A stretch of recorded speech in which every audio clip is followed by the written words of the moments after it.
When it became apparent that her heart had failed to the point where we could no longer support her medically, she was in very critical condition.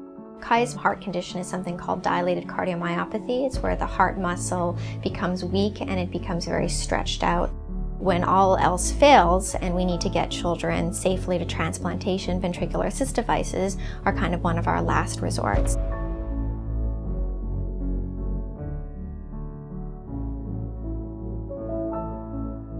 Boston Children's Hospital has had an extensive history of VAD support in children, beginning with the Berlin heart. However, we never had a device here that offered patients the opportunity to go home.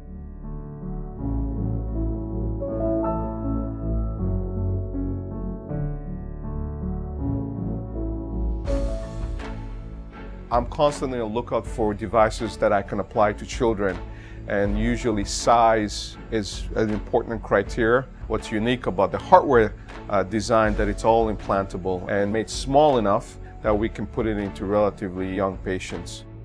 This is the hardware device. It has a titanium casing. This is the inflow cannula, which is placed directly within the heart. A graft would be connected up to this that would go to the aorta, and the aorta is the big vessel that brings the blood to the rest of the body. The blood gets sucked in, and within this is a rotor motor, almost like a propeller of a jet engine that turns very quickly, and it gets spun out of this outflow.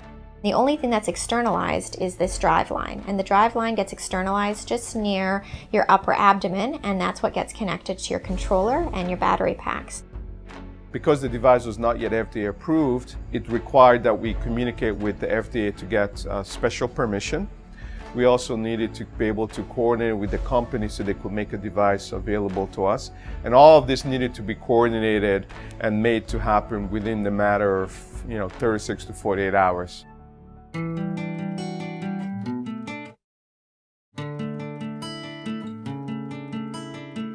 Patients who develop end-stage heart failure can be bed-bound and hospital-bound for months to even years on end while awaiting for heart transplant.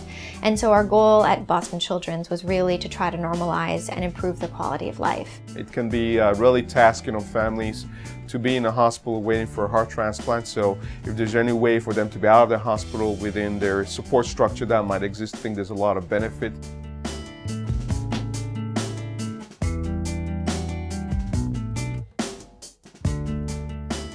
It makes it a lot easier that she's at home. We can all be here as a family together.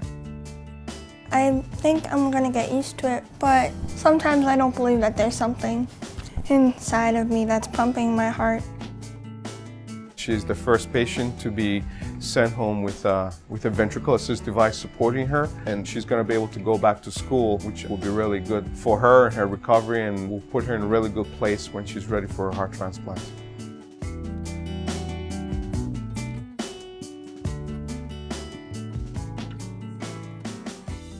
She was very, very motivated and wanted to return to all of her normal activities. And so in order to do that, we have to make sure that she's safe in the community to resume all of those activities.